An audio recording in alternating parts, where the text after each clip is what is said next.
SKT Gold and Diamonds Swarna Vaibhavam. Polki Gold Jewelry pi no wastage, no making charges. Diamonds కేవలం 49,999 రూపాయలు మాత్రమే.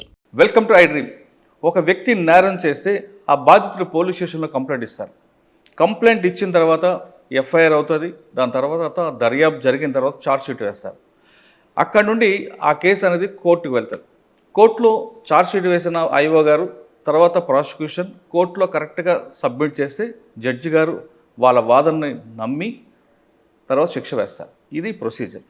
కానీ ఇక్కడ 3 వర్గాలే కనిపిస్తుంటాయి. అంటే బాధితుడు, ఐఓ అంటే ఇన్వెస్టిగేషన్ ఆఫీసర్, తర్వాత ప్రాసిక్యూషన్ అంటే పబ్లిక్ ప్రాసిక్యూటర్ లేదా ఏపీపీ కానీ, తర్వాత జడ్జి గారు. కానీ దీనికి మధ్యలో ఇంకొక ఆఫీసర్ ఉంటారు. వాళ్ళే లైజనింగ్ ఆఫీసర్స్. ఐఓ జరిగిన తర్వాత దర్యాప్తు చేసిన అధికారికి, కోర్టులో ప్రాసిక్యూషన్కి మధ్యలో ఒక బ్రిడ్జి లాగా ఉంటారు లైజనింగ్ ఆఫీసర్స్.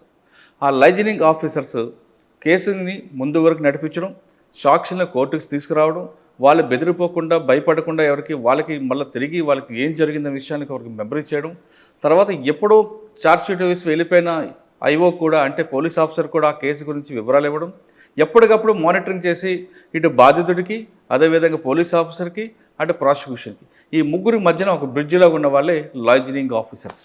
ఇంతవరకు మనం పోలీస్ ఆఫీసర్లు చేసాం, అదేవిధంగా బాధితులు చేస్తాం, ప్రాసిక్యూషన్ చేస్తాం, జడ్జిలు చేస్తాం. కానీ ఇప్పుడు లైజనింగ్ ఆఫీసర్స్ని ఫస్ట్ టైం పరిచయం చేస్తున్నాం. వీళ్ళు చాలా చాలా చాలా ఇంపార్టెంట్. శిక్ష పడాలంటే ఖచ్చితంగా వాళ్ళ యొక్క రోల్ చాలా కనిపిస్తుంది. అటువంటి వాళ్ళని ఇప్పుడు ఏలూరులో లైజనింగ్ ఆఫీసర్ని పరిచయం చేస్తున్నా. వీళ్ళు చాలా ఇంపార్టెంట్ కనిపిస్తారు. వీళ్ళకి ఎంత నాలెడ్జ్ ఉంటుందంటే లైజనింగ్ ఆఫీసర్స్కి కేవలం ఏలూరే కాదు, వాళ్ళు పబ్లిక్ ప్రాసిక్యూటర్ కూడా తెలియని సెక్షన్ వాళ్ళు చెప్తుంటారు. ఎందుకంటే కోర్టులో వాళ్ళు నిరంతరం ఉంటారు కాబట్టి అన్ని సెక్షన్ల మీద వాళ్ళ పూర్తిగా అవసరం ఉంటుంది. ఇప్పుడు మనం ఫస్ట్ ఏలూరులో కోర్టు లైజనింగ్ ఆఫీసర్ని పరిచయం చేస్తున్న ఆ టీంలో ముందుగా రమణ కుమార్ గారు ఉన్నారు. ఆవిడ నెంబర్ 1 లైజనింగ్ ఆఫీసర్. తర్వాత మల్లికార్జున ఉన్నారు, శ్రీనివాస్ ఉన్నారు. వీళ్ళు ముగ్గురు కూడా ఒక్కొక్క కేసులో ఒక్కొక్క వింగ్లో ఎక్స్పర్ట్స్. ఒక పోక్సో కేసులో ఒకరైతే, ఒకరు మర్డర్ కేసులో, ఒకరు సివిల్ కేసులో. ఈ 3 కేసుల్లో ఎలాగ శిక్ష పడాలి, వాళ్ళని బాధితుల్ని ఎలాగ ఇన్ కెమెరా ఎలాగ రికార్డ్ చేయాలి, ప్రాసిక్యూషన్ కావాల్సిన సపోర్ట్ ఏమి ఇవ్వాలి, విక్టిమ్కి ఏం చెప్పాలి, అదేవిధంగా విట్నెస్కి ఏం బ్రీఫ్ చేయాలనే విషయాన్ని వీళ్ళు ముగ్గురు కూడా ఉన్నారు. ఇప్పుడు 1 by 1 పరిచయం చేస్తా. కోర్టు లైజనింగ్ ఆఫీసర్ రోల్ ఏంటో మీ అందరికి చూపిస్తాను. మల్లికార్జున నమస్తే, రమణమ్మ నమస్తే, శ్రీనివాస్ గారు నమస్తే. సాధారణ కోర్టు లైజనింగ్ ఆఫీసర్ రోల్ అనేది చాలా ఇంపార్టెంట్ కనిపిస్తుంది. అంటే మీరు తెర వెనక ఉంటారు కానీ ఏం జరుగుతున్న విషయం ఎవరికి తెలియదు. కానీ ఏలూరు ఎస్పీ గారు మాత్రం ఫస్ట్ టైం చెప్పారు, సార్ మా దగ్గర రమణమ్మ, మల్లికార్జున, శ్రీనివాస్ గారు ఉన్నారండి, వీళ్ళు పర్ఫెక్ట్గా ఉంటారు, వాళ్ళు కరెక్ట్గా చేపట్టి మా దీంట్లో కన్వర్షన్ రేట్ పెరిగింది. ఫస్ట్ మీ దగ్గర మాట్లాడుతాం. పోక్సో కేసు ఆమెని ఏ విధంగా కోర్టులో బ్రీఫ్ చేయాలి, ఆ కేసుని ఎలాగ మనం కోర్టుకు తీసుకువెళ్ళాలి, ప్రాసిక్యూషన్ అందులో ఏం చెప్పాలి, ఇవన్నీ ఏ విధంగా చేస్తుంటారు? ముందు మీ ప్రొసీజర్ చెప్పండి. నేరం జరిగిన తర్వాత అది ఛార్జ్షీటు అంతా తమరు చెప్పారు సార్. నెంబరు అయిన తర్వాత విక్టిము ట్రయల్ ఫిక్స్ చేస్తారు సార్ జడ్జి గారు. ట్రయల్ ఫిక్స్ చేసిన తర్వాత కోర్టుకి విక్టిమ్ వస్తారు సార్. సమన్లు సర్వ్ చేసిన తర్వాత వచ్చిన తర్వాత విక్టిమ్ని పీపీ గారి దగ్గర ముందు ప్రొడ్యూస్ చేస్తాం సార్. పీపీ గారి దగ్గర ప్రొడ్యూస్ చేసినప్పుడు పీపీ గారు విక్టిమ్కి ఒకసారి మాట్లాడతారు సార్. మాట్లాడి అసలు ఏం జరిగిందమ్మా ఏంటి అని అడుగుతారు సార్. అడిగిన తర్వాత దాన్ని బట్టి సార్ చదివి దానిలో అమ్మాయినికి రీఫ్రెష్ చేస్తారు సార్. ఇంతకుముందు నేరం ఈ విధంగా జరిగిందని మీరు ఇచ్చారు, ఇది కరెక్టేనమ్మా, మీరు ఏం చెప్తారని రిఫ్రెష్ చేస్తారు సార్. దాన్ని బట్టి పీపీ గారు విక్టిమ్తో లైజన్ మాట్లాడిన తర్వాత ఆమెని సిడబ్ల్యూసి వాళ్ళు ఉంటారు సార్, మేము కూడా ఉంటాం సార్, పోలీసు జిల్లాల పోక్సో కోర్టు లైజన్ నేను శ్రీనివాస్ గారు ఉంటాం సార్. అక్కడ సిడబ్ల్యూసి నుంచి ఒక అడ్వకేట్ గారు, సిడబ్ల్యూసి అంటే ఉమెన్ వెల్ఫేర్ డిపార్ట్మెంట్ నుంచి ఒక అడ్వకేట్ గారు, ఒక ఉమెన్ డీసీపీఓ గారు వస్తారు సార్. వాళ్ళు కూడా అమ్మాయితో మాట్లాడతారు సార్. పోక్సో కోర్టులో పోక్సో కేసు జరిగినప్పుడు ఏంటంటే ఎవరైతే అక్యూజ్డ్ ఉన్నాడో అతనికి విక్టిమ్ కనిపించకూడదు సార్. పీపీ గారు రూమ్ నుంచి సారు రిఫ్రెష్ చేసిన తర్వాత విక్టిమ్ రూమ్కి ఆమెను తీసుకొస్తాం సార్. పక్కనే జడ్జి గారు ఛాంబర్ పక్కనే ఉంటారు సార్. అక్కడ అమ్మాయిని పెట్టిన తర్వాత ఈ సిడబ్ల్యూసి వాళ్ళు వాళ్ళతో ఉంటారు సార్. మేము కూడా బయట వెయిట్ చేస్తాం సార్, ఎవరిని కలవనివ్వకుండా, ఎవరితోనే మాట్లాడనివ్వకుండా. మాట్లాడతారు. విక్టిమ్ ఫస్ట్ మాట్లాడేది విక్టిమ్తోనే సార్, జడ్జి గారు మాట్లాడేది రూమ్లో. జడ్జి గారికి లోపల ఇన్ కెమెరా ప్రొసీడింగ్స్ జరుగుతాయి సార్. ఓన్లీ ఎవరైతే అడ్వకేట్ ఉన్నారో అడ్వకేటు, పీపీ గారు, కోర్టు జడ్జి గారు స్టాఫ్ ఎవరైతే స్టెనో రికార్డ్ అసిస్టెంట్ బెంచ్ గుమస్తా వాళ్ళే ఉంటారు సార్. ఈవెన్ పోలీస్ కూడా ఎవరు లోపల ఉండవు సార్. ఎక్యూజ్డ్ కూడా బయటే ఉంటారు సార్. జడ్జి గారు కెమెరాలో అతనికి ఈమె ఏం మాట్లాడుతుందో అవి వాళ్ళకి సెట్ చేస్తారు సార్. అతను ఎవరైతే ఎక్యూజ్డ్ ఉన్నాడో అతను వింటాడు సార్ బయట ఈమె చెప్పేది. దాన్ని బట్టి విక్టిమ్ జడ్జి గారు ఎగ్జామ్ చేసిన తర్వాత ఆమెను పంపించిన తర్వాత బయటికి పంపిస్తారు సార్. చీఫ్ క్రాస్ రెండు లోపలే జరుగుతాయి సార్. ఎవరికి తెలియదు సార్, ఈవెన్ లాయర్ గారికే తెలుస్తుంది సార్, మాకు కూడా తెలియదు సార్. నెక్స్ట్ విట్నెస్ మాత్రం మాకు విక్టిమ్ మదరో ఫాదరో ఎవరైతే వాళ్ళ దగ్గర నుంచి మామూలుగా ఓపెన్ కోర్టులో జరుగుతుంది సార్. విక్టిమ్ మాత్రం ఎక్యూజ్డ్కి కనిపించనివ్వకుండా జాగ్రత్తగా సెక్యూర్ చేస్తాం సార్ మేము. అంటే విక్టిమ్ చెప్పే మాటలు ఎక్యూజ్డ్ వింటాడు సార్ వింటాడు. అప్పుడు నేను జరిగింది జరగలేదని చెప్పడానికి లేదు సార్, వినాలంతే సార్. అంటే అందులో ఎస్పెషల్లీ ఫోక్సో కేసులకు మాత్రమే సార్ అలా జరుగుతుంది, ఇంకా వేరే కేసులకి. సరే, పోక్సో కేసులు తీసుకుందాము. ఒక విక్టిమ్ క్రాస్ ఎగ్జామ్ అయిపోయింది, జడ్జి గారు ముందు చెప్పారు, ఓకే, బయటకు వస్తారు. తర్వాత ప్రొసీజర్ మీ రోల్ ఎక్కడ ఉంటుంది? నెక్స్ట్ అదే ఎవరైతే విట్నెస్ ఉంటారో ఆ విట్నెస్ ప్రొడ్యూస్ చేస్తాం సార్ లోపల. అది కూడా పీపీ గారు రిఫ్రెష్ చేస్తారు సార్. బ్రీఫ్ చేయడం ఏమీ ఉండదు సార్, పీపీ గారు రిఫ్రెష్ చేస్తారు సార్. సకాలంలో సాక్షులు మాత్రం పీపీ గారి దగ్గర ప్రొడ్యూస్ చేసి ఆ కేసుకు సంబంధించి ప్రాపర్టీ ఏమైనా ఉన్నా సరే, సాక్ష్యం దర్యాప్తుకు ఉపయోగపడే ఈ ఉంటాయి కదా సార్, సీజ్ చేసిన బట్టలు మెటీరియల్ కానీ లేకపోతే ఎఫ్ఎస్ఎల్ నుంచి వచ్చిన ప్రాపర్టీ కానీ అన్నీ సకాలంలో కోర్టులో అందజేసి కోర్టులో మార్క్ అయ్యేటట్టు అవన్నీ మేము ఆ రోల్ చూస్తాం సార్. కోర్టులో ఇందులో విట్నెస్ ఉంటారు కదా, వాళ్ళకి మీరు గుర్తు చేస్తారా పలానా రోజు మీ కేసు ఉంది? మేము సమనిస్తాం సార్. కోర్టు వారు షెడ్యూల్ ఇచ్చిన తర్వాత సమనిస్తాం సార్. ఆ సమన్ ప్రకారం వాళ్ళని కోర్టుకు వస్తారు సార్. మా దగ్గరికి వస్తే మేము పీపీ గారి దగ్గర పెట్టి పీపీ గారు రిఫ్రెష్ చేసి వాళ్ళని కోర్టులో. కొంతమంది రారమ్మ, భయపడి రారు, అప్పుడు ఏం చేస్తారు మీరు? భయపడి రారంటే కోర్టుకు వస్తారు సార్, రారు అన్న ఏముండదు సార్. ఒక విట్నెస్ వచ్చారు అనుకోండి సార్, వచ్చినప్పుడు వాళ్ళకి కావాల్సిన భద్రత అంతా మీరు చూస్తారా? మేము చూస్తాం, భయపడతారు కొంతమంది. చూస్తాం సార్ కంపల్సరీ. మేము ఈవెన్ అక్కడ ఇద్దరం ఉంటాం కదా సార్, మేము ఖచ్చితంగా వాళ్ళని ప్రొటెక్ట్ చేస్తూ ఉంటాం సార్, ఎవరితోని మాట్లాడినవ్వకుండా. అంటే వాళ్ళు బయట వాళ్ళతో కలిసితే మళ్ళీ కేసు ఏమైనా వీక్ అవుతుందేమని వాళ్ళని కూడా ప్రొటెక్ట్ చేస్తూ ఉంటాం సార్. అదొకటే కాకుండా విట్నెస్ కావాల్సిన భోజనాలు ఏర్పాటు చేస్తారు. అవసరమైతే మేమే తీసుకెళ్ళి భోజనం ఇప్పించడము, లేకపోతే కొంతమంది విక్టిమ్స్ ఉంటారు సార్. ఒక గ్రేవ్ కేసు అనుకోండి సార్, 3 to 4 hours అలాగా ట్రయల్ జరుగుతుంది సార్. అలాంటప్పుడు వాళ్ళు బయటికి వాళ్ళని పంపించడానికి లేదు సార్, మేమే అరేంజ్ చేసి దగ్గరుండి చూస్తాం సార్. ఓకే, ఈ ప్రక్రియలో మొత్తం మీద మీ సర్వీస్లో చాలా కేసులు చూస్తుంటారు ఈ ప్రొసీజర్లో. చూసాం. ఈ ప్రొసీజర్ చేసినంత ఏంటో మీకు బాగా గుర్తుండిపోయిన ఒక కేసు చెప్పండి. అది పోక్సో కావచ్చు లేదా ఇంక వేరే కేసు అని పర్వాలేదు. మేము 2023లో ఏలూరు, నేను ప్రజెంట్ దిశ పోలీస్ స్టేషన్లో చేస్తున్నాను సార్, ఉమెన్ పోలీస్ స్టేషన్ ఏలూరులో చేస్తున్నాను సార్. 2023లో స్టెప్ ఫాదరు అమ్మాయి 2 పాపల్ని, అంటే ఒక వైఫ్కి 2 పాపలు ఉన్నారు, భర్త చనిపోయారు. ఇతను 2వ మ్యారేజ్ చేసుకున్నాడు సార్ అమ్మాయిని. చేసుకుంటే అమ్మాయిని కొంతకాలం పాపకి 4 years 3 years 2 పాపలు సార్. ఆ ఏజ్లో మ్యారేజ్ చేసుకున్నాడు సార్. వాళ్ళకి 12, 13 వచ్చే వరకు బాగానే ఉన్నారు సార్ వీళ్ళు కాపురం. 12, 13 వచ్చిన తర్వాత అమ్మాయి కొంచెం 8th class అలా 8th classకి వచ్చినప్పటి నుంచి అతను ఆ పిల్లలతో అబ్యూజ్ చేయడం అలా చేయడం జరిగింది సార్. అత్యాచారం చేయడం, ఆ పాపకి పెద్ద పాపకి ఒక పాప పుట్టడం, అయ్యో ఇంట్లోనే డెలివరీ కూడా చేయడం. తల్లి కూడా సపోర్ట్ చేసింది సార్, తల్లి కూడా సపోర్ట్ చేసింది సార్ మనకి. లేకపోతే ఇతను బెదిరించాడు సార్, మిమ్మల్ని ముగ్గురిని నేను చెప్పినట్టు వినకపోతే మిమ్మల్ని ముగ్గురిని చంపేస్తానని బెదిరిస్తే వీళ్ళు ఇంకా అతని మాటలకి బయట ప్రపంచం ఏమీ తెలియడం లేదు సార్. స్కూల్కి వెళ్ళినా కూడా వెనకాల వెళ్ళేవాడు సార్, పిల్లల వెనకాల సైకిల్ వేసుకుని వెళ్ళి స్కూల్ అయిన తర్వాత మళ్ళీ వచ్చి తీసుకొచ్చి ఇంటి దగ్గర పెట్టి చుట్టుపక్కల వాళ్ళని ఎవరిని మాట్లాడనివ్వకుండా లోన్లీ ప్రదేశాల్లో పెట్టాడు సార్ అతను కాపురం, అతను ఫ్యామిలీని. ఆ తర్వాత ఆ కేసు మాకు వచ్చిన తర్వాత మేము ఫస్ట్ పెద్ద పాపకి ఒక పాప పుట్టింది సార్. 2 yearsలో మాకు వచ్చింది సార్. మళ్ళీ ఆ పెద్ద పాప అప్పటికి 4th month ప్రెగ్నెంట్ సార్. తర్వాత అదే ఫస్ట్ డెలివరీ అయింది. డెలివరీ ఇంట్లోనే చేశారు సార్, ఇంట్లోనే యూట్యూబ్ చూసి ఇంట్లోనే డెలివరీ చేశారు సార్. మళ్ళీ సెకండ్ టైం ప్రెగ్నెన్సీ టైంలో మాకు తెలిసింది సార్ కేసు. ఈలోగా చిన్న పాపను కూడా ఇలాగ అత్యాచారం చేశాడు సార్. చిన్న పాప కూడా ఆ అమ్మాయి ఏజ్ ఇప్పుడు ప్రజెంట్ 15 ఇయర్స్ సార్. 15 ఇయర్స్. ఆ పాపకు కూడా నా బాబు పుట్టాడు సార్. రెండో ఆమెకు కూడా యూట్యూబ్ చూసి డెలివరీ చేశాడు సార్. ఇదంతా తల్లి సహకారంతోనే. తల్లి సహకారంతోనే సార్. ఇది మా అప్పుడున్న SP sir, DSP sir, Srinivasulu sir, అలాగే మా అప్పుడు Disha police station sir, present ఉమ్మిన పోలీస్ స్టేషన్, సిఐ గారు ఇంద్ర శ్రీనివాసరావు గారు ఎఫ్ఐఆర్ వేశారు సార్. తర్వాత దీంట్లో శ్రీనివాస్ గారు మన డిఎస్పీ శ్రీనివాసులు సారు ఛార్జ్షీట్ వేశారు సార్. తర్వాత వెంటనే రిమాండ్లో తల్లిని తండ్రిని మేము అరెస్ట్ చేసాం సార్. అరెస్ట్ చేసిన తర్వాత నెంబర్ అయిన తర్వాత వీళ్ళని మేము హోమ్లో పెట్టాం సార్. వీళ్ళని అరెస్ట్ చేయడము, పిల్లల్ని హోమ్లో పెట్టడము రెండు ఒకేసారి జరిగినాయి సార్. హోమ్ నుంచే తీసుకొచ్చి ప్రొడ్యూస్ చేసేవాళ్ళం సార్ దేనికి, కోర్టుకి, ట్రయల్కి.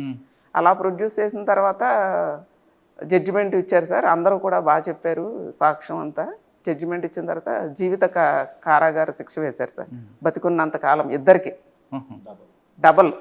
డబుల్ లైఫ్ వేశారు సార్. దాంట్లో తీసుకొస్తుంది ఇంట్లో వాళ్ళు ఏమైనా అన్నారా? పార్టీ మిమ్మల్ని బెదిరించడం, వాళ్ళని బెదిరించడం కానీ అంటే చాలా ట్రై చేశారు సార్. వాళ్ళతో రాజీ పడడానికి, వాళ్ళ బంధువులు కానీ విక్టిమ్స్తో మాట్లాడడానికి అలాగా చాలా ట్రై చేశారు సార్. మేమైతే వాళ్ళని ప్రొటెక్ట్ చేసాం సార్. శిక్ష పడింది. డబుల్ లైఫ్ సర్వీస్లో ఎన్ని ఉంటాయమ్మా కన్విక్షన్? ఒక 24 ఎన్నో ఉన్నాయి సార్. 24 ఉన్నాయి సార్. అన్ని లైఫ్లో ఎక్కువ ఉన్నాయి సార్. 376లు ఒక 12-13 ఉంటాయి సార్. నేను అంతకుముందు ఏలూరు 2 టౌన్ చేసినప్పుడు మర్డర్ కేసులు ఒక 5 మర్డర్ కేసుల్లో లైఫ్ పడ్డా సార్. ఏలూరులో మర్డర్ కేసులు బాగా గుర్తుందా? మర్డర్ కేసులు గుర్తున్నాయి సార్. 2011లో ఏలూరు 2 టౌన్లో నేను వర్క్ చేస్తున్నప్పుడు కొత్తపేటలో మర్డర్ ఒకటి జరిగింది సార్.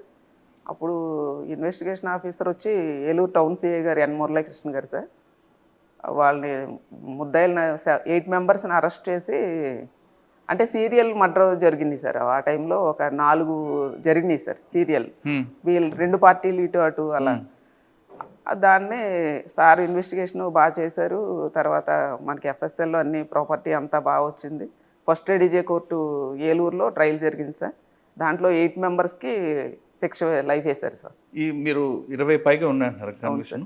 మీరు ఎంత బాగా కష్టపడిన తర్వాత కూడా అక్విట్ వెళ్ళిపోయిన కేసులు ఉన్నాయా? మీరు బాగా ఎఫర్ట్ పెట్టారు, అందులో ఖచ్చితంగా కన్విక్షన్ వస్తుంది అనుకున్నారు, కానీ అక్విటల్ వస్తుంటుంది. అంటే అక్విటల్ అవ్వడానికి డిఫరెంట్ రీజన్స్ ఉంటాయి సార్. మీకు విట్నెస్ హాస్టల్ అయిపోవడం ఇవన్నీ ఉంటాయి, కానీ మీ కష్టం అనేది అక్కడ రిఫ్లెక్ట్ అవుతుంటుంది. ప్రజెంట్ అయితే అలాగా మేము ఏదైతే చేసామో అవన్నీ కూడా కన్విక్షన్ వచ్చినాయి సార్. అక్విటల్ అయినాయి. ఈ బోత్ పార్టీస్ రాజీ పడితే ఏదైనా అవుట్ ఆఫ్ సెటిల్ అయితే ఏమో చెప్పలేం కానీ సార్, మా దృష్టిలోకి వచ్చినాయి ప్రతిదీ కూడా మేము అక్విటల్ అన్నది ఉండదు సార్. కానీ మీ టీం గుర్తింపు లేదని బాధ ఎప్పుడు ఉంటుందా? ఎందుకంటే క్రెడిట్ అంతా హైవేకి వెళ్ళిపోతుంటుంది కన్విక్షన్ అవ్వగానే. లేదు సార్, అలాగేం లేదు సార్. మా ఎస్పీ సార్ కన్విక్షన్ రాగానే ప్రెస్ మీట్ పెడతా సార్. ప్రెస్ మీట్ పెట్టి దాన్ని ఈ మధ్య కాలంలో కోర్ట్ టీంని, లైజన్ టీంని చూపిస్తున్నారు, కానీ గతంలో ఎప్పుడు లేదు కదా అది. గతంలో కూడా అంటే స్టేషన్ నుంచి ఒక్కొక్కరు అలా వచ్చేవారు సార్. ఇప్పుడు సార్ వచ్చిన తర్వాత 1 ఇయర్ నుంచి మేము కోర్టుకు ఒకళ్ళు ఉంటాం సార్. అంటే పోక్సో కోర్టులో ఎక్కువ కేసులు ఉంటాయి కాబట్టి 2 ఉన్నాం సార్. సార్ పీడీజీ ఒక్కలే ఉంటారు సార్. అది కాకుండా సార్ మీకు చేతి ఖర్చులు పడతాయి, జోబు నుంచి పెట్టుకోవాల్సి వస్తుంది కొన్నిసార్లు. విక్టిమ్ భోజనాలు గానో దానికో అది మీ జేబులో నుంచి పెడతారా లేదా పోలీస్ స్టేషన్ నుంచి? అలాగేం లేదు సార్, మా జేబులో సార్. మా ఏం సెల్ఫ్ సాటిస్ఫై సార్. మనం కేసు గెలవాలి అన్న దీంతో 100-500 ఖర్చు పెట్టినా ఏం అవ్వదు సార్. ఆ ప్యాషన్ లేదు సార్, అలాగేం లేదు సార్. మా ప్యాషనే సార్. కోర్టు లైజనింగ్ ఆఫీసర్ పనిచేస్తున్న వాళ్ళకి మీరు ఇచ్చే మెసేజ్ ఏంటి? అంటే ఎలా చేస్తే మనం అది నడిపించడం, ఆ బ్రిడ్జ్ మీద నడిపిస్తే ఆ చైన్ ఉంటుంది కదా లింక్, ఆ లింక్ తెగిపోకుండా ఎలా చేస్తుంటారు మీరు? ఫస్ట్ షెడ్యూల్ ఇచ్చిన నుంచి సార్ సమన్లో సకాలంలో సర్వ్ చేయాలి సార్. సర్వ్ చేయాలి. మేమైతే ఇక్కడ మా జిల్లాలో జరిగేది మాకు షెడ్యూల్ రాగానే మేము డీసీఆర్బీకి షెడ్యూల్ కాపీ పంపిస్తాం సార్. అలాగే మేము ఎక్కువ గ్రేవ్ కేసులే చేస్తాం సార్. పెద్ద కేసులు చూస్తాం సార్. లైజన్ ఉన్నది మేము పెద్ద కేసులకే సార్, డిస్ట్రిక్ట్ సెషన్స్ కోర్టులకే సార్. ఆ కేసుల్లో ఆ కన్సర్న్డ్ డిఎస్పీలు కానీ, సిఏలు కానీ, ఎస్ఐలతో కూడా మాట్లాడతాం సార్. ఆ సిడి ఫైల్ చెప్పండి. షెడ్యూల్ అవ్వగానే ఏం చేయాలి? ప్రొసీజర్ ఫస్ట్ షెడ్యూల్ ఇవ్వగానే ఆ షెడ్యూల్ కాపీని కన్సర్న్డ్ పోలీస్ స్టేషన్ పంపిస్తాం సార్. పంపించి సిడి ఫైల్ తెప్పిస్తాం సార్. ఆఫీసర్స్తో మాట్లాడి సిడి ఫైల్ తెప్పిస్తాం సార్. ఈలోగా ఆఫీసర్లు ఆ సమన్లన్నీ సర్వ్ చేపిస్తారు సార్. ఎవరైతే ఏ పోలీస్ స్టేషన్ పరిధి అయితే ఆ పోలీస్ స్టేషన్లో ఆ సమన్లన్నీ సర్వ్ చేపిస్తారు సార్. సర్వ్ చేపించిన తర్వాత ట్రయల్కి ఒక 2 రోజుల ముందు మేము వాళ్ళని తీసుకుని వస్తే మేము పీపీ గారి దగ్గర ఒకసారి మాట్లాడిస్తాం సార్, రీఫ్రెష్ చేపిస్తాం సార్ పీపీ గారి దగ్గర. మాట్లాడించిన తర్వాత అందులో ఫైల్ మేము కూడా చదువుతాం సార్. అందులో ఏంటి మనం ఏమి మార్క్ చేయించాలి, ఏం చెప్పించాలి, పీపీ గారు అట్ ది సేమ్ టైం చదువుతారు సార్, మేము కూడా చదువుతాం సార్. అందులో ప్రాపర్టీ ఏముంది అప్పుడు చదివే క్రమంలో సార్ మీ వాళ్ళు చార్జ్ షీట్ వేసినప్పుడు కొన్ని కాపీ పేస్ట్, కొన్ని బై మిస్టేక్ కొన్ని జరుగుతుంటాయి. అవి ఐడెంటిఫై చేసి వాళ్ళకి పంపిస్తుంటారా? సరే తప్పు ఉంది బై మిస్టేక్ అని, లేదంటే ఐవో పంపారు మనకెందుకు లేదు సార్, చేస్తాం సార్, ఐడెంటిఫై చేస్తాం సార్. చేసి వెంటనే ఆఫీసర్ దృష్టిలో మన ప్రాబ్లం ఇది ఉందని చెప్తాం సార్. దాన్ని మాకు ఈయన ఉన్నారు సార్, లీగల్ అడ్వైజర్ సార్ ఉన్నారు, ఆ సారు సలహాలు కూడా తీసుకుంటాం సార్. ఈ విధంగా చేస్తే కన్విషన్ వస్తుంది. అవును సార్, అవును సార్. ఓకే, ఆమె చెప్తున్నట్లుగా ఇది ఒక ప్యాషన్గా పనిచేస్తే ఖచ్చితంగా కన్విషన్ వస్తుంది అంటున్నారు రమణం గారు. ఆమె సర్వీస్లో దాదాపు 20 మందికి శిక్ష పడింది, ఒకరికి డబల్ పడింది. రేప్ కేసు కాదు, ఏ కేసు అయినా గ్రేవ్ కేసు అయితే ఖచ్చితంగా ప్యాషన్గా చేస్తాం కాబట్టి ఆ కన్విషన్ రేట్ మాకుంది అంటున్నారు రమణమ్మ. ఇప్పుడు ఇదే లైజన్ టీంలో మనతో మాట్లాడడానికి శ్రీనివాస్ గారు ఉన్నారు, మల్లికార్జున ఉన్నారు. శ్రీనివాస్ గారు ఒపీనియన్ ఏంటో తెలుసుకుందాం. శ్రీనివాస్ గారు నమస్తే. పోక్సో కేసు కానీ వేరే గ్రేవ్ కేసులో కానీ రమణమ్మ గారు చెప్పినట్లుగా కన్విషన్ రావాలంటే మనం ఏ విధంగా వెళ్తాం, ఆ ప్రొసీజర్ ఎలాగుంటుంది, అంటే షెడ్యూల్ అయిన దగ్గర నుండి ఎలా వెళ్ళాలి. రెండోది మీ సర్వీస్లో బాగా గుర్తుండిపోయిన ఒక కేసు చెప్పండి. ఒక మర్డర్ కేసు కానీ, ఒక రేప్ కేసు కానీ, అంటే ఈ కేసులో మనం సాధిస్తాం అనుకున్నాం, సాధించాం అంతే. ఎప్పుడు ఎక్కడైనా సరే నేరం జరిగిన తర్వాత శిక్ష పడితేనే భయం ఉంటుంది, లేదంటే భయం ఉండదు. ఇప్పుడు మనం ఆ కేసులో తప్పించుకున్నాడంటే నిందితుడికి అది ధైర్యం వస్తుంది, అది చూసిన వాళ్ళకి మరింత ధైర్యం వస్తుంది. కాబట్టి ప్రతి పోలీస్ ఆఫీసర్ ఏమనుకుంటారంటే మనం మర్డర్ కేసులో కానీ ఏ కేసులో చేశాడంటే వాడికి శిక్ష పడాలి అనే కోణంలో దర్యాప్తు. ఆ విధంగా మీకు బాగా గుర్తుండిపోయిన కేసు చెప్పండి, ఈ ప్రొసీజర్ ముందు చెప్పండి. ప్రొసీజర్ అయితే ఛార్జ్షీటు కన్సల్ట్ ఎస్హెచ్ఓ గారు పంపిస్తారండి స్టార్టింగ్ ఇనీషియల్గా. మన ఎస్పీ సార్ పెట్టిన తర్వాత, ఈ సిఎంసి పెట్టిన తర్వాత first of all CMC court monitoring cell June 1 sir join అయిన తర్వాత పెట్టారండి. ఎంతవరకు అది లేదు, అంతకుముందు లైజన్ అని చెప్పేసి అని ఉండేవారు. స్టేషన్ నుంచి ఒక్కొక్కరు వచ్చేవారు, ఈ రోజు వచ్చినవాడు రేపు వచ్చేవాడు కాదు, రేపు వచ్చేవాడు ఎల్లుండి వచ్చేవాడు కాదు, పనిష్మెంట్ అనుకుంటారు కదా. ఎగ్జాక్ట్లీ, దూరం నుంచి వచ్చిన వాళ్ళు నాకు ఎందుకురా అని చెప్పించుకొని మారిపోయింది. ఈ రోజు వచ్చిన అదే రేపు సమ్మన్ లేరా అంటే చెప్పేవారు. అలా ఉండేదండి. సార్ వచ్చిన తర్వాత ఇది కరెక్ట్ కాదని చెప్పేసి అని ఎస్పీ సార్ ఈ కోర్టు మానిటరింగ్ సెల్ అని పెట్టి ప్రతి కోర్టుకి ఒక్కొక్క హెడ్ కానిస్టేబుల్ ఏఎస్ఏ అలాగా పరిస్థితిని బట్టి ఆ కోర్టుని బట్టి పెట్టారండి. అలాగా మనకి 15 కోర్టులు ఉన్నాయి. 15 కోర్టులకు కూడా 15 కానిస్టేబుల్స్ని హెడ్ కానిస్టేబుల్ ఆర్ ఏఎస్ఎల్ని పెట్టారండి. వాటిలో heavy courts SC ST court, POCSO court ఉన్నాయి. వాటిలో ఇద్దరిని పెట్టారు. ఎందువల్లంటే అక్కడ మోర్ దాన్ 500 కేసెస్ ఉన్నాయి. మేము చేసేదంటే ఫస్ట్ ఆఫ్ ఆల్ ఛార్జ్షీటు బిఫోర్గా పంపుతారండి. పంపిన తర్వాత ఇక్కడ ఎస్పీ సార్ ఆదేశాల ప్రకారం మన మల్లికార్జున గారు, రాంబాబు గారు అని ఇద్దరు ఉన్నారు. వీళ్ళు ఛార్జ్షీట్ని ఆర్టిఫిషియల్ ఇంటెలిజెన్స్ సారే ట్రైనింగ్ ఇచ్చారు వీళ్ళకి, అందులో పెడతారు. పెట్టిన తర్వాత అందులో ఏమున్నాయి లూప్ హోల్స్ అన్నది వీళ్ళు తయారు చేసి, అందులో లూప్ హోల్స్ ఏవైతే ఉన్నాయో అవన్నీ కూడా కన్సల్ట్ ఎస్హెచ్ఓ గారికి మళ్ళీ పంపి మళ్ళీ తయారు చేస్తారు. తయారు చేసిన తర్వాత మళ్ళీ పంపుతారు. ఓకే బాగానే ఉంది. ఇందులో కాకుండా ఒకసారి కొన్ని కేసులో సప్లిమెంటరీ చార్జ్ షీట్ వేస్తాం, అప్పుడు ఏం చేస్తాం? అదే సార్, ఫస్ట్ ఇది చేస్తాం సార్. చేసిన తర్వాత లీగల్ అడ్వైజర్ గారి దగ్గర పంపుతారు సార్. ఈ మన వరకు సాటిస్ఫై అయ్యాం కాబట్టి లీగల్ అడ్వైజర్ గారు కూడా చూసి ఓకే బాగానే ఉంది అని అనుకుంటే ఛార్జ్ షీట్కి ఐఓ గారు వేస్తారు. అయితే ఈ చేసిన క్రమంలో ఐఓ గారికి కొత్తగా ఆలోచన రావచ్చండి. ఇందులో మనం పలానా మర్చిపోయామే అన్న ఆలోచన వచ్చినప్పుడు మళ్ళీ కోర్టు అనుమతితో సప్లిమెంటరీ ఛార్జ్ షీట్ ఫైల్ చేయొచ్చు. ఓకే, ఇది కాకుండా ఫస్ట్ ఛార్జ్ షీట్ వేయడంలో డిలే అయింది అనుకోండి, మనకి ఎవిడెన్స్ రావడంలో కానీ, మెటీరియల్ దీంట్లో కానీ, ఎఫ్ఎస్ఎల్ రిపోర్ట్ కానీ, ఛార్జ్ షీట్ ఇన్ టైంలో వేయకపోతే వాడికి బెయిల్ వస్తుంది. అవును సార్. కాబట్టి ఆ ఇన్ టైంలో వేసే తొందరలో కొన్ని తప్పులు చేస్తుంటారు ఇవ్వాలి, అవన్నీ మీరు ఐడెంటిఫై చేస్తారు. ఐడెంటిఫై చేసి అదే కదా సార్, ఐడెంటిఫై చేసి ఛార్జ్ షీట్ వేసే ముందే వీళ్ళ దగ్గర పంపుతారు. ఎస్పీ సార్ ఆదేశాల ప్రకారం వీళ్ళ దగ్గర పంపుతాం సార్. వీళ్ళు అది ఐడెంటిఫై చేస్తారు సార్. చేసిన తర్వాత లీగల్ అడ్వైజర్ అక్కడ నుంచి మళ్ళీ మా కోర్టుకు వస్తారు సార్. కోర్టులో ఫైల్ చేసే ముందు ఎవరైతే ఆ కన్సర్న్ కోర్టు లైజన్ ఉన్నారో వాళ్ళు మళ్ళీ ఒకసారి వెరిఫై చేస్తారు sir. As for charge sheet అన్నీ వచ్చాయా లేదా, మెడికల్ ఎవిడెన్స్ వచ్చిందా లేదా, డాక్యుమెంటరీ ఎవిడెన్స్ వచ్చిందా లేదా, ప్రాపర్టీ వచ్చిందా లేదా అన్నదన్నీ వెరిఫై చేస్తారు. చేసిన తర్వాత ఓకే అనుకున్న తర్వాత ఛార్జ్ షీట్ ఫైల్ చేస్తాం సార్. అలాగే తమరు అన్నట్లు ఇందరినీ దాటిపోయిన తర్వాత కూడా కొన్ని మర్చిపోయి ఉండొచ్చు, అయ్యో గారు మర్చిపోయి ఉండొచ్చు, మేము మర్చిపోయాం. అలాంటి సప్లిమెంటరీ ఛార్జ్ షీట్ వేస్తారు. సప్లిమెంటరీ ఛార్జ్ షీట్కి వేసే ముందు జే గారి పర్మిషన్ తీసుకొని వేస్తారు సార్. అప్పుడు ఆ 2 క్లబ్ చేస్తారు సార్. ఆ సప్లిమెంటరీ ఛార్జ్ షీట్లో కూడా మళ్ళీ ఎస్పీ గారి ఆదేశాల ప్రకారం మా సిఏ గారు, ఇన్స్పెక్టర్ గారు ఉంటారు సార్, సుబ్బారావు గారు అని, సిఎంసీకి ఇమీడియట్లీ ఆఫీసర్. ఆ సార్ చూస్తారు, చూసిన తర్వాత మళ్ళీ ప్రొసీజర్ చేసి పంపుతారు సార్. ఇదంతా మీరు వేస్తారు, ఛార్జ్ షీట్ వేస్తారు, వాళ్ళు తీసుకొస్తారు, క్రాస్ ఎగ్జాము అవన్నీ అవుతుంటాయి. అవును సార్. అయిన తర్వాత కన్విక్షన్ వస్తుంది. ఒక్కోసారి దాన్ని ఇందాక మనం మాట్లాడినట్లుగా బోత్ పార్టీ కాంప్రమైజ్ అయితే మనం ఏం చేయలేం సార్. కానీ ఈ ప్రొసీజర్ ప్రకారం వెళ్ళిన తర్వాత సార్ మీ సర్వీస్లో కన్విక్షన్ వచ్చిన కేసు ఒకటి చెప్పండి. ఇంత చేసిన తర్వాత కూడా అక్విటల్ అయిపోయిన కేసు ఉంటాయి అంటే reason lapse of investigation. Okay sir. ఈ 2019లో సెన్సేషనల్ రేప్ అండ్ మర్డర్ జరిగింది sir. 47/19/2019 Tadikalapudi police station sir. ఇది అతను A1 చాలా నేరాలు చేశాడు. ఇది కూడా రేప్ జరిగి మర్డర్ జరిగిందన్నది విషయం మనకు ఫిజికల్గా తెలిసింది, కానీ ఎవరు చేశారు ఏంటి అన్నది ఎవరికీ తెలియలేదు. దాని మీద అప్పుడు చింతలపూడి ఇన్స్పెక్టర్ గారు యూజే విల్సన్ గారు, ప్రజెంట్ భీమడోలు చేస్తున్నారు.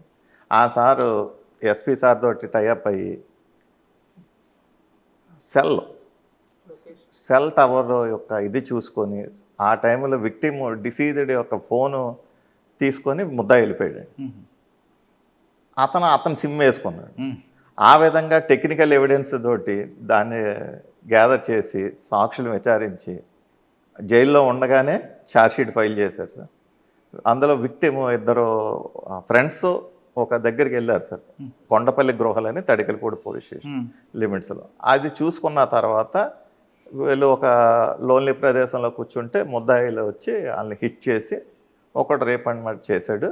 ముగ్గురేమో రేప్ అండ్ మర్డర్ సార్. ఒక ముగ్గురేమో చుట్టూ కాపలా కాశారు, ఎవరో చూడండి వాళ్ళు రిలేషన్ అనే A1 యొక్క రిలేషన్. మొత్తం 4 ముద్దాయిలు. దీన్ని గ్యాదర్ చేసి మొత్తం ఐ విట్నెస్ని గ్యాదర్ చేసి సర్కమ్స్టెన్స్ని గ్యాదర్ చేసుకొని ఛార్జ్షీట్ ఫైల్ చేశారు. కాదు అక్కడ అమ్మాయి తరపున అబ్బాయి ఉన్నాడు కదా, అతను కూడా హిట్ చేశారు సార్. అతను 45 డేస్ హాస్పిటల్లోనే ఉన్నాడు సార్. 18 కుట్లు పడ్డాయి సార్. అతను విట్నెస్ మనకి క్రూషియల్ అయింది. మనకు ఐ విట్నెస్ అతనే కాబట్టి క్రూషియల్ అయింది సార్. దెబ్బ కొట్టిన తర్వాత కూడా ఎలా చూశాడు అనుకో సెమీ కాన్షియస్లో ఉన్నాడు సార్. సెమీ కాన్షియస్లో ఉంటాడు, వాళ్ళ ఐడెంటిఫికేషన్ కూడా చేశాడు. ఇతను 45 డేస్ హాస్పిటల్లో ఉన్న తర్వాత రిలీజ్ అయ్యాడు. వాళ్ళందరినీ ఎగ్జామ్ చేసి ఛార్జ్షీట్ ఫైల్ చేశారు సార్. ట్రయల్ కూడా జరిగింది. ట్రయల్లో వాళ్ళకి డబల్ లైఫ్ పడ్డా సార్. 2 సెక్షన్ 376కి లైఫ్ పడ్డది. అదేవిధంగా 302 కూడా లైఫ్ పడ్డా సార్. సూపర్. 2 లైఫ్లు పడ్డాయి సార్. రీసెంట్గా ఎస్పీ సార్ వచ్చిన తర్వాత అది అయింది సార్. ఇందులో డిఫెన్స్ వాళ్ళు హర్డిల్ చేయడానికి కొంత ప్రయత్నం చేశారు సార్. వాళ్ళు తీసుకున్న లైన్ ఏంటండి? వాళ్ళు తీసుకున్నది ఏంటంటే ఐఓల్ని వాళ్ళు ఇన్ టైంలో చేయలేదు సార్. చేయకుండా డిలే చేయడానికి ప్రయత్నం చేశారు అన్నమాట. డిలే చేయడానికి ప్రయత్నం చేస్తే మేడం గారు క్లోజ్ చేస్తారు, జడ్జి గారు, ఫోక్సో జడ్జి గారు క్లోజ్ చేస్తారు. చేసిన తర్వాత వీళ్ళు మళ్ళీ రీకాల్ పిటిషన్ వేస్తే అలౌ చేయలేదండి. మీకు ఎంత టైం ఇచ్చామో ఐఓని అంతకాలం తిప్పడం అన్నది కరెక్ట్ కదా, ఐఓకి ఉన్న టైమే తక్కువ ఉంటుంది అన్న దాని మీద వాళ్ళని చేసిన పిటిషన్ డిస్మిస్ చేస్తే హైకోర్టుకి వెళ్ళిపోయారండి. వాళ్ళకి కావాల్సిన డిలే చేయడానికే రీజన్ కావాలి, హైకోర్టుకి వెళ్ళిపోయారు. హైకోర్టులో తమకు తెలియదేముంది డిలే అవుతుంటుంది. అదే విషయాన్ని మా సిఎంసి ఇన్స్పెక్టర్ గారు ఎం సుబ్బారావు గారు present women police station CA గారి ద్వారా ఎస్పీ గారికి తెలియపరిచాం సార్. ఇందులో కావాలని ఇంటెన్షన్గా చేస్తున్నారు అంటే మన ఎస్పీ సారు హైకోర్టు జీపీ గారు వీళ్ళతోటి మాట్లాడి అక్కడ స్టే వెకేట్ చేయించి ఎర్లీగా స్టే వెకేట్ చేయించి మళ్ళీ ట్రయల్కి వచ్చేలా చేస్తారు. అప్పుడు మళ్ళీ ట్రయల్ కమెన్స్ అయింది, ట్రయల్ క్లోజ్ అయింది, ప్రాసిక్యూషన్ ఎవిడెన్స్ క్లోజ్ అయింది, ఈ ఎవిడెన్స్ అంతా కంప్లీట్ అయింది. ఆర్గ్యుమెంట్ అంతా రిటర్న్ ఆర్గ్యుమెంట్స్ తయారు చేసి పంపించారు. దాని మీద కన్విక్షన్. హ్యాపీయా? హ్యాపీ సార్, హార్ట్ఫుల్గా హ్యాపీ. నేను అందులో కష్టపడ్డాం సార్, అందరూ కష్టపడ్డాం సార్. అదేవిధంగా మీరు కష్టపడిన తర్వాత కూడా అక్విటల్ అయిపోయిన కేసు చెప్పండి. మనకు అన్ఫార్చునేట్ నైబర్స్ ఎవరు సపోర్ట్ చేయట్లేదు సార్. నైబర్స్ సపోర్ట్ చేయట్లేదు. తాడేపల్లి జంగారెడ్డిగూడెం పోలీస్ స్టేషన్ పరిధిలో క్రైమ్ నెంబరు 9/22 సార్. అందులో నైబర్స్ ఎవరు సపోర్ట్ చేయలేదు సార్. డిఫెన్స్ వాళ్ళు ఎలాగా తీసుకొచ్చారంటే వాళ్ళకి ఫైనాన్షియల్ ట్రాన్సాక్షన్స్ ఉన్నాయి, కావాలని చిన్నపిల్లతోటి ఎలిగేషన్ పెట్టించారు అన్న యాంగిల్లో వాళ్ళు డిఫెన్స్ మెడికల్ సర్టిఫికేట్ ఉంటుంది కదండి. ఆ మెడికల్ సర్టిఫికేట్ ఏం రాలేదు సార్. అన్ని రాదు కదా, పైన ఇచ్చేసింది 6 టచ్ చేసి 354 సార్ 376 లోనే ఏబి ఓకే. అన్నిటికీ ఇది కాబట్టి ఆ అమ్మాయి చెప్పింది, వాళ్ళ మదర్ చెప్పింది, నైబర్స్ ఎవరో చెప్పలేదు సార్, ఓన్లీ వాళ్ళ రిలేషన్ తప్పితే సపోర్ట్ చేయదు.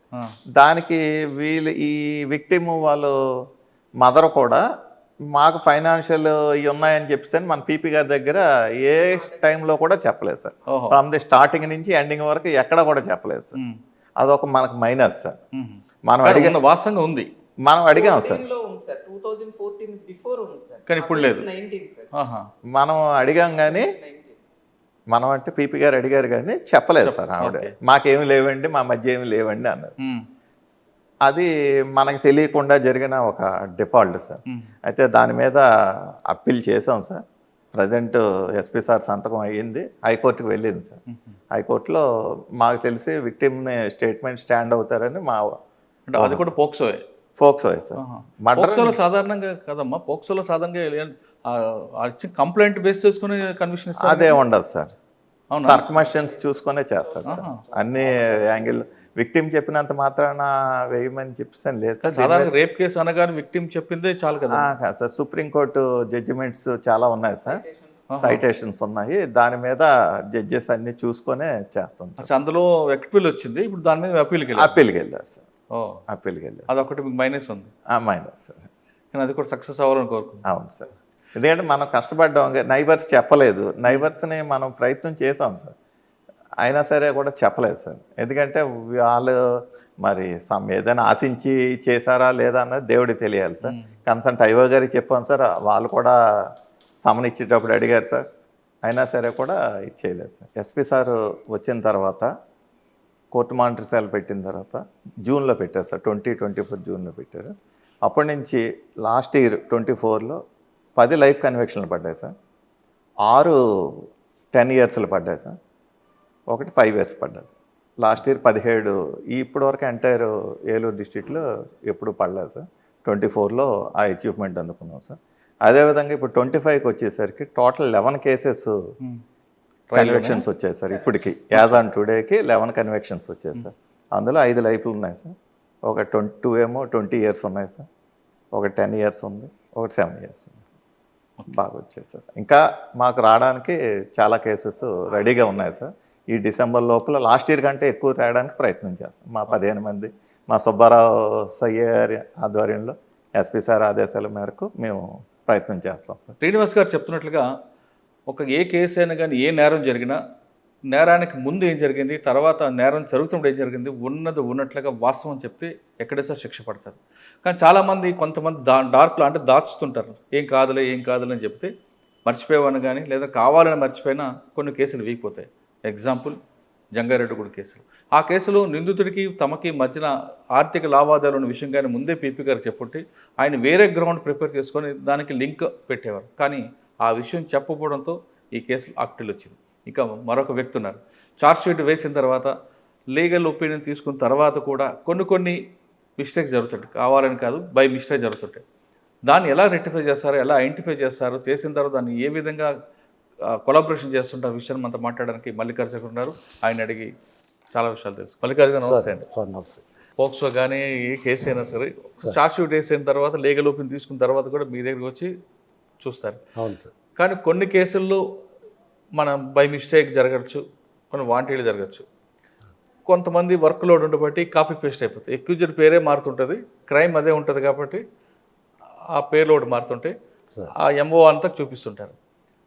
అంటే నేను కావాలని చేయరది, మీకున్న అక్కడ ఉన్న హెడ్ కానిస్టేబుల్ కానీ ఏఎస్ఐ కానీ ఉన్న వర్క్ లోడ్ బట్టి అది మారిపోతుంటాయి. ఎగ్జాంపుల్ డ్రంక్ అండ్ డ్రైవ్ కానీ లేదంటే హిట్ అండ్ డ్రైవ్ చేసినప్పుడు అతి వేగముగా, అతి నిర్లక్ష్యంగా ఈ 3 పదాలు రిపీట్ అవుతుంటాయి. ఏ ఛార్జ్షీట్ తీసుకున్నాం, డ్రైవర్ నిర్లక్ష్యంతో, అతి వేగంతో, ఈ సెక్షన్లో ఉంది అదే పదాలు రిపీట్ అవుతాయి. కానీ కనీసం డ్రైవర్ నిర్లక్ష్యం అనకుండా ఇంకే పదం పెడతారంటే ఉండదు. చాలా ఛార్జ్షీట్ చూసా.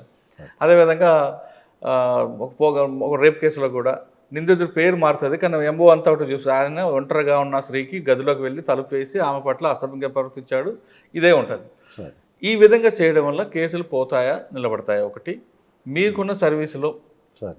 ఇటువంటి మిస్టేక్ చూపించిన తర్వాత కూడా ఐఓలు మార్చి పంపిస్తారు, అటువంటి కేసులు ఒకటి చెప్పండి. పోయిన సంవత్సరం మా ఎస్పీ గారు కొత్తగా వచ్చిన తర్వాత ఈ కోర్టు మానిటరింగ్ సెల్ అనే ఈ సిస్టమ్ పెట్టారు సార్. అంతకు ముందు వరకు ప్రతి స్టేషన్ నుంచి ఒక కానిస్టేబుల్ మాత్రమే వచ్చి కోర్టులో అవన్నీ కేసులు చూసుకుంటూ ఉండేవారు సార్. ప్రజెంట్ ఏంటంటే ఎస్పీ గారు వచ్చిన తర్వాత సెషన్స్ కేసులు మాత్రం ఈ 14 కోర్టులు ఉన్నాయండి. ఈ కోర్టులన్నింటికి కూడా ఒక్కొక్క హెడ్ కానిస్టేబుల్ కానీ ఒక ఏఎస్ఐ గారు కానీ పెట్టి ఒక సిస్టమేటిక్ ఇది పెట్టి ప్రతి వారం కూడా మా ఎస్పీ గారు ప్రతి వారం శనివారం రోజుని జరిగిపోయిన కేసుల్లో ఏం చేశారు, జరగబోయే వాటిల్లో ఏం చేయాలి అనేది కంపల్సరీ రివ్యూ పెడతారు. ప్రతి రివ్యూ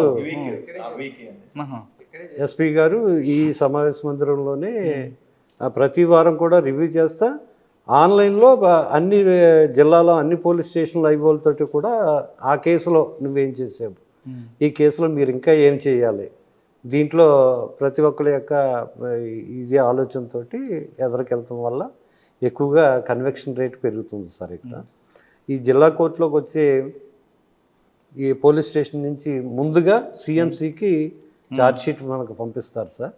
పంపిస్తే అది మేము ఎస్పీ సారు చెప్పిన ఛార్జ్ పీటీలోని వీటిలో పెట్టి దాంట్లో ఏమన్నా ఇంకా మైనర్ మిస్టేక్స్ కానీ ఏమైనా ఉన్నాయా, ఇంకా మనం ఏమన్నా చేయవలసినవి ఉన్నాయా, దాన్ని ఇది చేసిన తర్వాత మేము లీగల్ అడ్వైజర్ గారి దగ్గర పెడతాం సార్. ఆ సార్ కూడా చూసి దాంట్లో ఇంకేమన్నా చేర్చవలసినవి ఉన్నాయా, మనం ఏమన్నా మర్చిపోయినట్లని ఇదని చేసి ఆ ఛార్జ్షీట్ని మళ్ళీ వెనక్కి పోలీస్ స్టేషన్కి పంపించి అక్కడ వాళ్ళు వెరిఫై చేసుకున్నాక అప్పుడు కోర్టులో ఉన్న పీపీ గారి దగ్గర ఫైనల్గా వెరిఫై చేసిన తర్వాత ఛార్జ్షీట్ ఫైల్ చేస్తున్నారు సార్. దానివల్ల ఎటువంటి మిస్టేక్స్ లేకుండా ఒక మంచిగా ఛార్జ్షీటు ముద్దాయి మీద అతనే ఈ ఛార్జ్షీట్ కరెక్ట్గా వేసేలాగా చూస్తున్నాం సార్. మీరు చూస్తున్నారు కరెక్టే, కానీ కొంతమంది ఐఓలు బై మిస్టేక్ ఓవర్లా దీంట్లో పంపించిన గుర్తున్నాయి. ఒక కేసు చెప్పండి. అంటే పేరు ఐఓ గురించి రివీల్ చేయదు, స్టేషన్ రివీల్ చేయకుండా సార్ జనరల్గా చెప్పండి. ఒకటి మనకి కైకులూరు ఏరియా నుంచి ఒక సిఏ గారు ఉన్నారు, రవికుమార్ సిఏ. ఆయన అక్కడికి మాకు పంపించేటప్పటికే అన్నీ పర్ఫెక్ట్గా చూసుకుని పంపిస్తారు సార్. చిన్న చిన్న మైనర్ మిస్టేక్స్, చిన్న స్మాల్ మిస్టేక్స్ తప్పించి ఇంకేమి ఉండవు సార్. అది పంపిస్తే డైరెక్ట్గా కోర్టులో ఫైల్ చేయగానే వెంటనే ఎస్సీ నెంబరు స్పెషల్ ఎస్సీ నెంబర్లో అవుతుంది సార్. నెక్స్ట్ సార్ నా సర్వీస్లో దగ్గర దగ్గర ఒక 25 నుంచి 30 వరకు కన్వెక్షన్స్. మంచి కేసు చెప్పండి. ఒకటి ఏలూరు 1 టౌన్ పోలీస్ స్టేషన్ ఏరియాలో 2012 సంవత్సరంలో దుర్గమ్మ అనే ఆవిడని మర్డర్ చేసి వెళ్ళిపోయారు సార్. అది ఆ తర్వాత కొన్ని రోజులకి ఇన్వెస్టిగేషన్లో తేలింది ఏంటంటే మన సత్తుపల్లి ఏరియాకి చెందినటువంటి 2 వ్యక్తులు ఆ అమ్మాయికి ఈ పూజల మీద కొద్దిగా నమ్మకం ఉండేది సార్. దాన్ని పరిశీలించుకుని వాళ్ళు మీ ఇంట్లో పూజలు చేస్తామని చెప్పేసి అని వచ్చి ఆ అమ్మాయి ఒంటరిగా ఉంటుంది, భర్త వేరే చోట ఉంటుంది. దాంతో ఆమెని టవలేసి లాగేసి చంపేసి ఆమెని మెడలో ఉన్న వస్తువులు అన్నీ పట్టుకెళ్ళిపోయి మన సత్తుపల్లి ఏరియాలో ఒక 2 వీటిల్లో ఫైనాన్స్ కంపెనీల్లో పెట్టారు సార్. సిఏ గారు ఇన్వెస్టిగేషన్ కంప్లీట్ చేసి మొత్తం అవన్నీ రికవరీ చేసి మురళీకృష్ణ గారు, నున్న మురళీకృష్ణ గారు సార్ కంప్లీట్ చేశారు సార్. మేము కూడా దానికి సహకరించామని. ఆ కేసులో 2కి కూడా లైఫ్ పడింది సార్. 2 ముద్దాయిలు ప్రజెంట్ వీళ్ళు రాజమండ్రి సెంట్రల్ జైల్లో ప్రజెంట్ ఉన్నారు సార్. ఓకే, కానీ కొన్ని కేసులు ఉంటాయండి సార్. ఆ కేసులు ఎలా ఉంటాయంటే మర్డర్ కేసు, కత్తి ఉంది, పోస్ట్ మార్టం రిపోర్ట్లో కత్తితో పొడిచారు, చనిపోయి ఉంటుంది. కానీ ఆ కత్తి పాయింట్ ఎంత ఎంఎం అన్నీ కూడా డీటెయిల్గా ఉంటాయి. అవును సార్. ఓకే, కానీ ప్రాపర్టీ సీజ్ చేసిన తర్వాత కోర్టులో మన ఆర్గ్యుమెంట్ అవుతున్నప్పుడు ఈ కత్తి అనేది తుప్పు పట్టి ఉంటుంది, ఎక్స్పెండే ఉంటుంది. అది డిఫెన్స్ వాడు అదొక పాయింట్ తీసుకుంటారు సార్. సార్ అప్పుడు ఏం చేస్తారండి? స్పాట్లో ఐఓ గారు స్పాట్లో సీజ్ చేసినప్పుడు ఆ మీడియేటర్ సమక్షంలో ఆ కత్తిని దాని యొక్క కొలతలు అన్నీ చేసి స్పాట్ డైరెక్ట్గా ఆర్ఎఫ్ఎస్ఎల్కి పంపించేస్తాం. పంపిస్తారండి, అంత DSP గారి పర్ఫెక్ట్ అవుతుంది. కానీ కత్తి అది మీరు ఎప్పుడో 3 సంవత్సరాల తర్వాత ఆర్గ్యుమెంట్ అయినప్పుడు ఆ ప్రాపర్టీ తీస్తే ఆ తుప్పు పట్టి ఉంటుంది, అది ఎక్స్పెండే ఉంటుంది. అప్పుడు ఏం చేస్తారు సార్?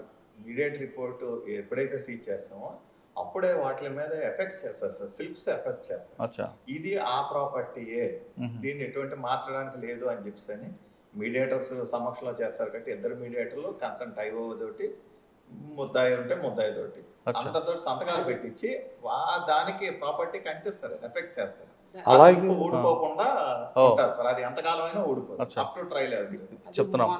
మొన్న కూడా దానికి ఇది డయాగ్రామ్ ఎంత ఉందో కూడా అది ఇమీడియట్ రిపోర్ట్ లో రాస్తాం సార్. అదే అని దుప్పట్టిన అంటే ఈ ఆయుధంతో ఆ ఇన్సిడెంట్ జరిగిందని మీరు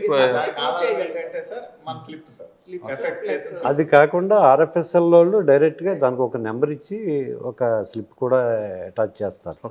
ఇంకా వేరే మారటానికి కానీ దేనికి అసలు ఆస్కారం ఉండదు సార్. ఓకే, మీరు చాలా కేసులు చూస్తుంటారు సార్. ఒకప్పుడు ఐపీఎస్, సిఆర్పిసి, విట్నెస్ యాక్ట్ ఇవన్నీ ఉన్నాయి, మీకు అందులో కొట్టిన పిండి మీకు. కానీ ఇప్పుడు బిఎన్ఎస్ అవును సార్ ఇవన్నీ వచ్చాయి, కొంచెం కన్ఫ్యూజ్ అవుతుంటారా? లేదు సార్, కొద్దిగా వెరిఫై చేసుకుంటున్నాం సార్, కొద్దిగా అలవాటు అవుతుంది. ఎందుకంటే మనకి ఒక సెక్షన్ ఉంది 120B, ఆ సెక్షన్ మారిపోయింది, కాన్స్పరెన్సీది 190కి వచ్చినట్లు అనుకుంటా. అలాగనే 376 మారింది. ఈ సెక్షన్ మారినప్పుడు యాక్చువల్గా 109 అనేది పాత్రలో తీసుకుంటే మనం అటెంప్ట్ మర్డర్ కాదు, ఇప్పుడు కాదు, 109 మనకి ఐపీసీలో అటెంప్ట్ సూసైడ్, ఇది ఇప్పుడు అది అటెంప్ట్ మర్డర్గా మారింది. ఈ కన్ఫ్యూజ్ అవుతుంటారు ఏమన్నా? సార్ స్టార్టింగ్ లో అయ్యో స్లోగా మా ఎస్పీ సార్ డిస్ట్రిక్ట్ ట్రైనింగ్ ఇస్తున్నారు సార్, విడతల వారికి ఇస్తున్నారు. పెద్ద పెద్ద స్లోగా నేర్చుకుంటారు సార్. ఫైనల్గా చెప్పండి, మళ్ళీ చాలా ఎక్స్పీరియన్స్ ఉంది, మంచి కన్వెన్షన్ తీసుకొచ్చారు. ఇప్పుడున్న జనరేషన్, నెక్స్ట్ జనరేషన్ కానీ కన్వెన్షన్ తీసుకురావడంలో వాళ్ళ కృషి ఏం చేయాలండి? ఇందాక మేడం చెప్పినట్లుగా ప్రొసీజర్ ప్రకారం రావాలా, ఆ లింక్ తెగిపోకుండా మీరు ఎస్టాబ్లిష్ చేసుకురావాలా, లేదు ఎందుకు రావచ్చాం కోర్టు మానసిక ఏదో పనిష్మెంట్ అనుకొని నిస్సృత ఉండాలి? కానీ సార్ మేము ఈ కోర్టు మానిటరింగ్ పెట్టిన తర్వాత చాలా హ్యాపీగా చేస్తున్నాం సార్. మాకు ఎటువంటి టెన్షన్ ఉండదండి, మెయిన్ టెన్షన్ ఉండదు. మాకు డ్యూటీలు పరంగా అంటే నైట్ డ్యూటీలు ఉండవు కానీ సార్, అంటే టెన్షన్ లేకుండా మా ఉద్యోగాన్ని జాగ్రత్తగా చేయడానికి అవకాశం ఉంది సార్. ఇది నెక్స్ట్ సాక్షులందరినీ కూడా, నెక్స్ట్ ఎవరైనా కూడా సాక్షులను జాగ్రత్తగా ముందు తీసుకెళ్ళి పీపీల దగ్గర పెట్టి వాళ్ళు చెప్పినట్టుగా తీసుకొచ్చి కోర్టులో హాజరుపరిచి మంచి కన్విక్షన్ తీసుకోవాలి. నెక్స్ట్ కూడా ఎటువంటి ఇది లేకుండా మంచిగా చేయాలనేది ఉద్దేశం. మీరేం చెప్తారమ్మా? అంతే చెప్తారా? అంతే చెప్తాను సార్, కాకపోతే మనస్సాక్షిగా మా స్టేషన్ నుంచి మీరండి స్టేషన్ నుంచి పంపించేటప్పుడు ఎవరైనా సరే అంటే స్టేట్ లో సార్ హార్ట్ఫుల్ గా చేసే వ్యక్తిని పంపిస్తే కన్విక్షన్ రేట్ పెరగడం. ఈ రోజు వచ్చిన వాడిని రేపు మార్చి రేపు ఎల్లుండి పంపితే ఎవరికి ఇంట్రెస్ట్. ప్లస్ వాళ్ళు వెళ్ళగానే ఇప్పుడు బుట్టాయిగూడ నుంచే ఉన్నాను సార్, ఒక కానిస్టేబుల్ వచ్చేది. ఈ కోర్టు చూసుకున్న తర్వాత ఇంటికి వెళ్దాం, మళ్ళీ రేపు కోర్టుకు వద్దాం అనుకుంటే నీకు నైట్ డ్యూటీ వేసారని చెప్తారు. అంతే, అతనికి ఉన్న ఇంట్రెస్ట్ కూడా పోతుంది. ఆ విధంగా కాకుండా ఎక్కడైనా సరే ఒక కేసు ట్రయల్ అవుతుంది అంటే ఆ ట్రయల్కి అంటే ఫస్ట్ నుంచి లాస్ట్ వరకు ఒకరినే పంపితే కన్విక్షన్ రేట్ చేయడానికి ఇది ఉంటుంది. అతనికి కూడా ఇంట్రెస్ట్ ఉంటుంది, ఈ కేసు మీద మనకు కమాండ్ ఉంటుంది సార్. ఈ రోజు వచ్చినట్టు రేపు రాకపోతే ఎల్లుండి వస్తే మళ్ళీ అతనికి ఏమీ తెలియదు సార్. ఇవన్నీ ఎందుకు చెప్పాల్సి వస్తుందంటే అల్టిమేట్గా ఐఓ గారు వస్తారు సార్ లాస్ట్కి వచ్చేసరికి, సార్ ఇందులో ఈ రోజు ఇది జరిగింది, ఫలానా 1 2 3 ఎలా చెప్పారు, 4 to 6 ఎలా చెప్పారు, 5 to 6 ఎలా చెప్పారు, మీ ఇది సార్ అని చెప్తేనే మీరు ఇందులో ఈ ఉన్నాయి సార్, వాళ్ళు చెప్పిన దానికి మీరు చూసుకోండి సార్, బ్యాలెన్స్ చేసుకోండి సార్ అని అక్కడ ఉన్న కోర్టు కానిస్టేబుల్ ఎవరైతే ఉన్నారో వాళ్ళు చెప్పగలిగే పరిస్థితులు ఉంటే ఖచ్చితంగా శిక్ష పడుతుంది సార్. ఓకే, నేరం జరిగిన తర్వాత శిక్ష పడాలంటే కేవలం ఇన్వెస్టిగేషన్ ఆఫీసర్ ఒకటి కాదు, కోర్టు లైజనింగ్ ఆఫీసర్ కూడా చాలా ఇంపార్టెంట్. ఇప్పుడు ఏలూరు జిల్లాలో కోర్టు మానిటరింగ్ సెల్లను పెట్టారు. దీనికి ఎస్పీ గారు ఎప్పుడు మానిటరింగ్ చేయడం, ఒక లీగల్ అడ్వైజర్ పెట్టడం, ప్రత్యేకంగా ఇన్స్పెక్టర్ పెట్టడం అనేది దీనికి ఒక ప్రత్యేకత. అన్ని జిల్లాలో అదే విధంగా చేస్తున్నారు, కానీ కొత్తగా ఈ సిస్టమ్ పెట్టారు. వీళ్ళు చెప్తున్నట్లు అనుభవం ప్రకారం ఎవరైతే కోర్టు లైజనింగ్ ఆఫీసర్ ఉంటారో వాళ్ళు కేసు స్టార్టింగ్ నుంచి లాస్ట్ వరకు ఆయన ఉంటేనే కేసులు కన్విక్షన్ వస్తుంది, అది కూడా ప్యాషన్గా చేస్తేనే దొరుకుతుంది. అందులో ఆఫీసర్కి ఎక్స్క్లూజివ్గా పెట్టకుండా వేరే బందోబస్తు కానీ వేరే జాబ్ కానీ ఇస్తే ఇందులో ఇంట్రెస్ట్ పోయి ఆ కేసు పక్కదో పట్టడానికి అదొక ప్రధాన కారణం అవుతుందంటున్నారు ఈ ముగ్గురు ఆఫీసర్లు. ఏలూరు జిల్లాలో కన్విక్షన్ రేట్ పెరగడానికి ఈ ముగ్గురే కారణం. అంటే ఐఓ ఎంత కష్టపడుతున్నారో, ప్రాసిక్యూషన్ ఎంత వాదిస్తున్నారో, వీళ్ళిద్దరి మధ్యన కరెక్ట్గా బ్రిడ్జ్ లాగా 15 మెంబర్స్ ఉంటారు. వీళ్ళందరూ కూడా టీం అంతా కూడా చేపట్టి కన్విక్షన్ రేట్ పెరుగుతుంది. ప్రతి ఒక్కరు కూడా కానిస్టేబుల్ అనగానే చులకలం కాదు. ప్రతి కానిస్టేబుల్ కూడా పిల్లర్ ఆఫ్ పోలీస్ అనే విషయాన్ని గుర్తుపెట్టుకుంటే వీళ్ళందరూ కూడా మీకు రోల్ మోడల్ అవుతారు.